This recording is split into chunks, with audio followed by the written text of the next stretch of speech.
Hi guys, thought I'd take advantage of the fact that I am actually wearing some makeup and take you through product launch and product launch sequences, because everyone knows this is something that I personally love doing. Because I suppose I'm a bit of an ideas person, but I don't take action on every single idea I have. Lots of us have ideas people. Anyone can say, oh, I'm an ideas person, but actually that's irrelevant. It's seeing it through and making it into something that works and pays some money for you at the end of the day that really matters with ideas. So I'm just seeing if anyone's actually here, because obviously the group is quite quiet nowadays because of all the transition over to LTB, but I can always use this video on social media anyway because I can save it.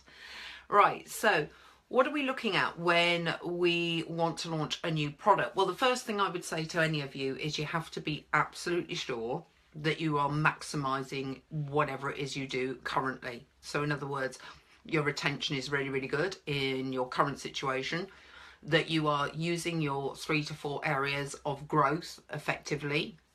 So you are using your upsells and your cross sells and your frequency and getting in touch with old members, and that you're at capacity basically. And now you want to do something new, something different, maybe go online if you're an offline trainer, or maybe go into another area that interests you. So the first thing is to obviously brainstorm all your ideas. Now, sometimes people come to me with ideas and I'm like, yeah, that won't work. The audience isn't right for that. You're not right for that audience. The pricing wouldn't work. It's going to be so much time and effort on your part in comparison to rewards, which we've discussed with VIP before, and why VIP is changing format. So once you've brainstormed all your different ideas, then what you've really got to now do is narrow it down using a bit of this. Yeah, so who's it going to be aimed at? What problems is this really going to solve for them? What are the sort of benefits to what you want to offer them? From your point of view, benefits, I know a lot of you want to go into more online work to keep a continuous income going, but also the benefits to the clients. So if we're looking at online personal training, you've really got to be thinking about people who don't have time to do group training, one-to-one training, anything, or any kind of hybrid version of that. Now, most people can make time for these things. There are very, very few groups that are not going to be able to fit in with this routine. So that would be people on shifts maybe, or one of my favourites because of their income level and the fact they really don't have a regular timetable is airline pilots. Airline pilots need to keep fit, need to look after themselves, travel across different time zones, earn a decent amount of money, have problems going on in their lives like the time zone travel and lack of sleep and things like that. And they're probably ideal as a niche or a target market for online training for you guys. So you've got to kind of think, does online training really solve a problem for someone? What problem is it solving for them? How would it work for them? What would the benefits be for them? And then actually the benefits of training in itself. So, how does feeling that you can't do these things, you can't get to a gym, you can't get fitter, you can't lose the weight, that you're running out of energy, actually feel for that person? That will lead you to the benefits of your program or what your program's trying to achieve. Now, I've done another video which isn't live, which is about market research, because a lot of people create products, and I've been guilty of this as well, through assumptions and thinking we know. Yeah, and actually the better way to create anything is obviously to ask the target market what they need, and then incorporate that into the program that you put forward. Now, somebody who kind of sells this as a formula is Jeff Walker with Product Launch Formula, and how you sort of beta test stuff. And when we bring out version 2 of FPCR, we will have beta testers. We've already asked around, what more do you want FPCR to be able to do? But we want to beta test that as well to make sure that actually everything that we're going to incorporate works for people, and also that people will you know, maybe feedback other features that they want, you know, that we can then solve before we launch the whole brand new product. So these are things for you to think about when you're looking at product launches. What does it feel like when those problems have been solved for people? How are they going to feel? This is helping you a little bit with your copy. And we're not talking pain points here. We're talking about really good stuff. So, you know, when you look at a product, when the problem that they're currently facing has been solved, how are they going to feel about it? How does that benefit them in their life? So again, I can only really use examples from what I do. Fit Pro Client Recipes hopefully makes your life easier and gives your clients more choice in food when they're following your plans and ideas.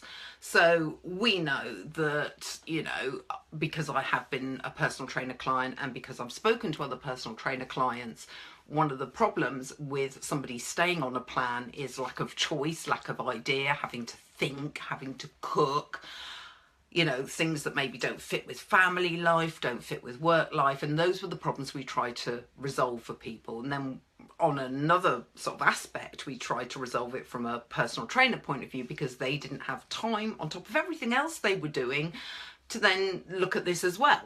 So what does it feel like for anybody once this possibility is once this possibility has been solved for them? And then extra benefits. Now, when we look at extra benefits, like with FPCR, we looked at the extra benefit that potentially you could earn some more money or improve your service or improve retention. You have to be very careful when you market extra benefits, because if there are too many extra benefits and people aren't at that point in their journey yet, they don't necessarily believe those extra benefits.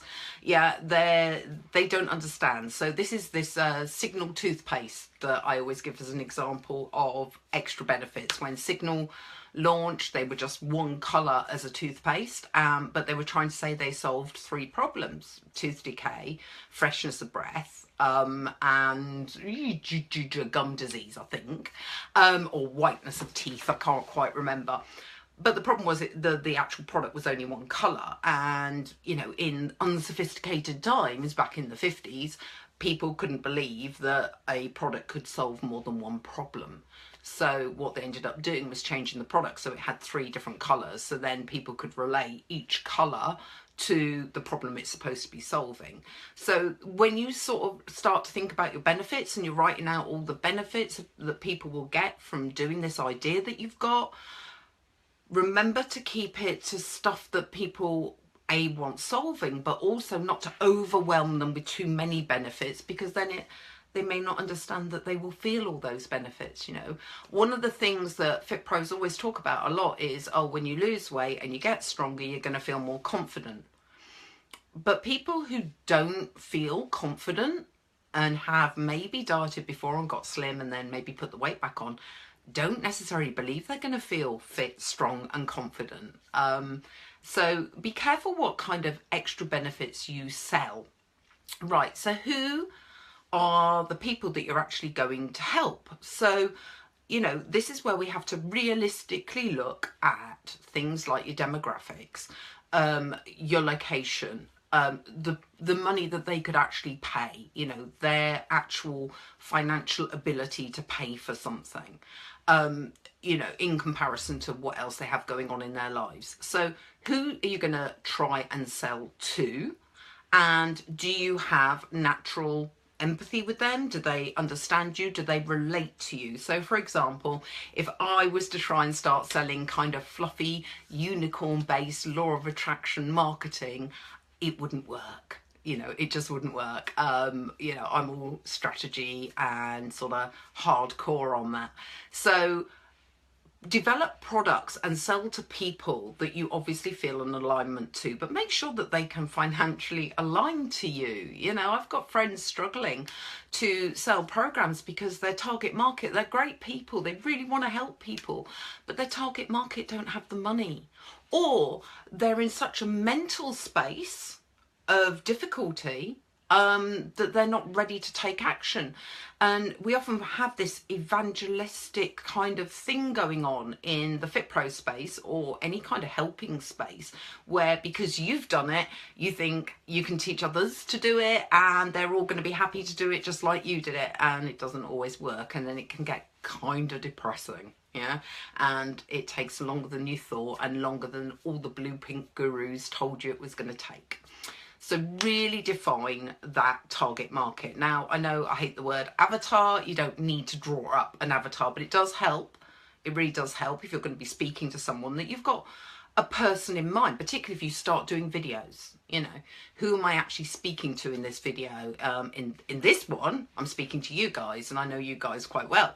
But you know, in your head, you've got to have a picture or an image of who that might be. So if you're a male personal trainer and you're training women and you want to train women online, and this is the new product that you want to launch, you know, what's the age range? Because there are massive differences between people in their 20s and in their 40s, in their interests, where you find them hanging out, what the time restrictions are for them, what their financial sort of capabilities are. So try and be as precise as possible, because it actually benefits and helps you with your marketing. You can always widen the market later.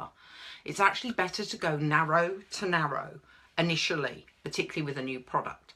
Another thing you need to consider, obviously, and something that people tend to kind of avoid considering, is the competition. And one reason people avoid considering the competition is they then get a bit scared and overwhelmed, and oh, they're so much further down the journey. You know, anybody, for example, nowadays trying to set themselves up as Gary Vaynerchuk have got a massive mountain to climb, because there is only going to be one Gary Vaynerchuk, even if you feel like you've got the personality and the same knowledge as him. So when you look at the competition, what you're looking for is you're looking to do a SWOT analysis of the competition. What are their strengths? What are their weaknesses? What are the opportunities in the marketplace? And what are the threats in the marketplace? So two things are internal. Strengths and weaknesses are internal issues. So it might be that they're really, really good at communicating with people. It might be that their programming is actually quite weak. So there you start to see some opportunities for you to differentiate yourself.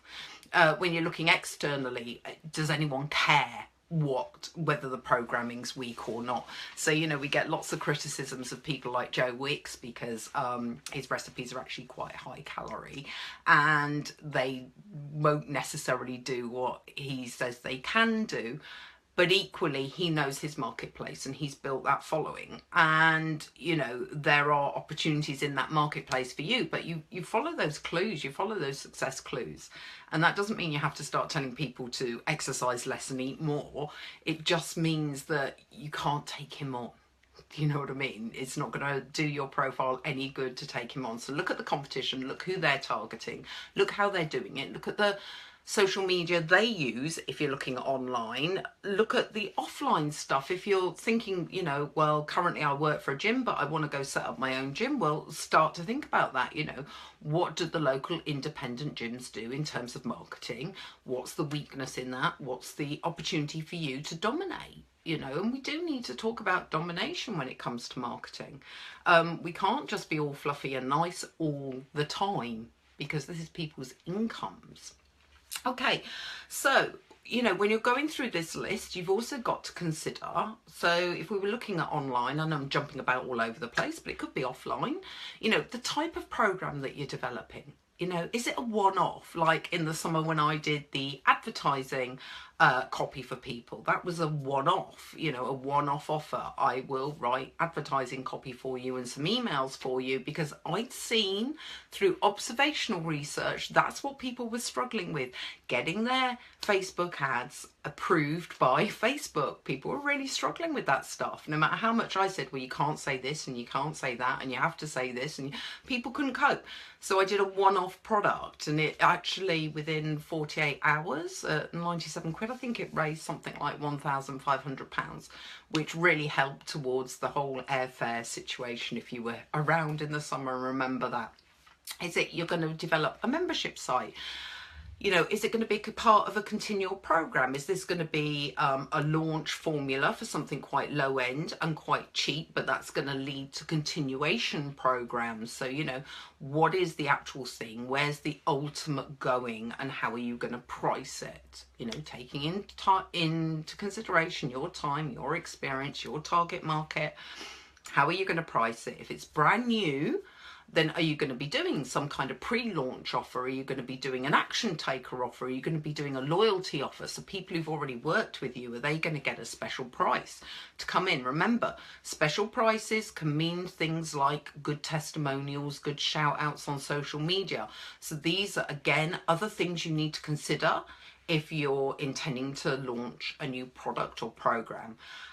This is like it sounds like a massive list, but if you go through it logically, go through the things that I've just mentioned already, you will start to get a much, much better idea of what you need to do. Yeah, so you start to build up that mind map. Everyone knows I'm a bit of a mind map freak. I like drawing mind maps up. So if you've got all that sorted, and you've got your research done, and you know that what you're going to do will sell to the target market that you want to sell to, what do you actually need to do? Well, you need to consider what's going to go on the website, what social media posts you're going to put out and when, what emails you're going to have. Like I say, the pricing, the offers. Are you going to advertise on Facebook? You know, what's the advertising copy going to be? You know, what other social media are you going to use? What posts are you going to use? Are you going to have like a certain image, you know, that goes out with that? If you look at Paul Mort with his Unstoppable Bastards, the branding of that is quite specific, yeah? And it gets carried through everything that he does to do with that. So you've got to think about all these things and actually plan for them, even down to content and blogs. I know that a lot of you are quite inconsistent with your content, particularly video content. I haven't done daily emails since I got back, you know, because I was pre-programmed in advance and I haven't really got back into doing daily emails, partly because we're changing. So there's less for me to write about, but I'm still trying to do the odd video here and there for people. So let's go quickly back through that. If you were looking to launch a new product, program, something new, and you are fully booked, that you've got everything that you're doing your 4 ways to grow your business, and that's like nice and smooth and that's systemized, and now you just want to make some extra income, or you're getting a little bit bored, whatever it is that's motivating you to want to do a new product for people. Maybe it's a particular service that you want to offer people because you think it's underserved at the moment. That segment is underserved, or they have problems that aren't being addressed by other people in the marketplace. First thing, brainstorm all your ideas and please ditch the rubbish ones. Yeah, don't try and do too many things at once. One idea, yeah, the rest can go on a shelf. There's hardly anything original in this world. Just because you put something on a shelf and go, oh, I'm going to do that in 6 months' time or a year's time, doesn't mean that the marketplace is going to get flooded and there's no space for you. There's always going to be space for you. So you can put things on a shelf. So you brainstorm your ideas. What problems is it going to solve? Who's it going to solve those problems for? What's it feel like to be stuck with those problems? How's that person going to feel when that problem has been solved? You know, and keep it to 1 or 2 problems, not on like a massive list. We're not going into people's pain. Who are the people who will most benefit from what you want to offer? Are there extra benefits? And, you know, how much should you play that up, or does that overwhelm people? What's the competition? And when we look at the competition, what's the strengths and the weaknesses and the opportunities and the threats? Don't get overwhelmed by the competition. Don't worry about their pricing. Don't worry about anything like that.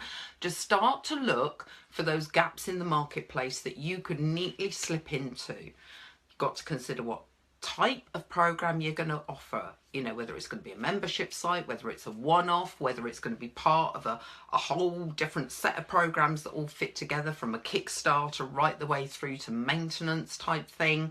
You've got to consider your pricing. Is it relevant for the niche that you're targeting? Is it giving you decent returns? Is it a price that will tempt people? And are you going to do a launch price? Are you going to do an offer price, an action takers price, a loyalty price? You could do some kind of paid guinea pig trials so that you get testimonials and before and after photos, or whatever it is that you plan to do, onto your website for a proper launch. So this is all Jeff Walker's launch formula, just shortened.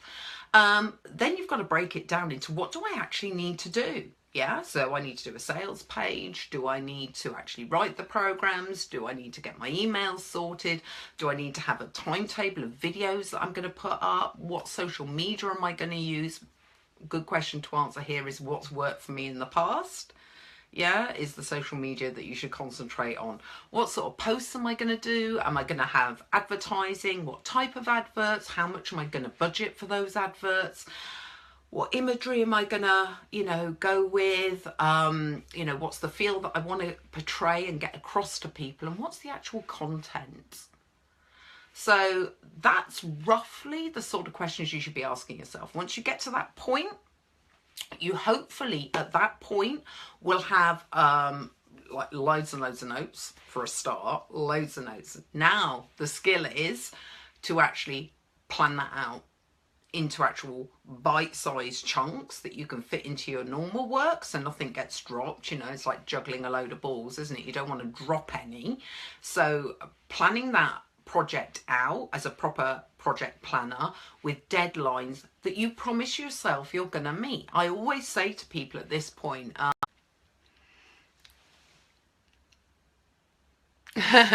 right, sorry, just lost connection there, and I was just quickly, leaning in to read a little message. Right, so what I always say to someone is, when you're putting a project together, you've got to have a massive why to keep you going, because none of these things are overnight. No, forget the overnight thing. They're always going to cost more time and money and have more disappointment than you allow for when you start out. You should know this by now, but it still comes as a massive shock to most of us when it does take more time than we were expecting. So then you want to actually plan it out in a project planner. In other words, what are you going to do Monday to Friday for the next 12 weeks, or more than that? It might take you 6 months to launch something, and then set those dates and stick to those dates. And like I just mentioned with famous people, who's available at the moment, who's just gone through a divorce or going through a divorce. Oh, right, so Johnny Depp. Right, so Johnny Depp, wife beater or not, we're not quite sure, has decided they're going to, go on a date night with me. Am I going to miss it? I don't think so. I think I turn up for that date. I'm not going to stand Johnny Depp up. Yeah. Now, your project, your livelihood, your gym launch, whatever it is that you want to do, is your future, or your family's future, or, wider circle of friends' future. I don't know whose future this is, but this should be more important to you than a date with Johnny Depp. And if you're male, unless you're gay, you probably don't want a date with Johnny Depp, but you get what I mean. So keep your promises to yourself. So when you write up your project, don't be over ambitious. Did any of you, when you were at school, write revision timetables and never stick to them because they were so overly ambitious? I was a genius at writing revision timetables. I was brilliant at it. I would write a new revision timetable at least once a fortnight. Never stuck to it because I would always put in way too much work for my lazy ass to actually do. So we'd get to exams and I actually hadn't done any of it. So I was very lucky to have a photographic memory and very lucky to be able to predict exam questions because I was pretty cool at that. So don't overwhelm yourself with your project plan. Give yourself time. Know you. Yeah. All these gurus telling you to get up at 4:30 in the morning. If you don't get up at 4:30 in the morning, or you'd feel like shit getting up at 4:30 in the morning, don't plan into your project that you're going to get up at 4:30 in the morning. Yeah. Do know yourself. Yeah, stop being led by people because you think it looks cool. Yeah, that's how not to get things done. Oh gosh, there's loads of messages. My eyesight is absolutely atrocious, so I'm going to have to come in close. Hold on a minute. Yeah, people catching up on this. Okay, so well, thanks for that because I'm about to go. I've just had to read all of that and lean in closely, and I think you know, this nice distance is kind of like an Instagram filter on the lines. Yeah, it's a nice distance to be at. Anyway, that was just like a summary of what a product launch formula looks like. I've done product launches before. I've either written them for other people or I've done my own. I've done a couple where I haven't followed my own rules, and guess what? I lost money. Lots of money. We're not just talking, you know, a few £100. We're talking like £10,000 type money. So do go back through that, or slow the video down, whatever you need to do to write down those major points that you've got to consider when launching a product. Kelly's just going through this whole process herself for her own product at the moment, and getting all the content together and getting herself out there, and finally miss doing some daily videos. And I noticed her video today got far more watches and views than mine, so I'm not pissed off about that at all. No, not at all. Right, that's it. I just wanted to do it because I've written a load of shit up on the whiteboard, and I thought I might as well just do it live. Partly because I'm wearing makeup because I got stood up. Okay, speak to you soon. Bye.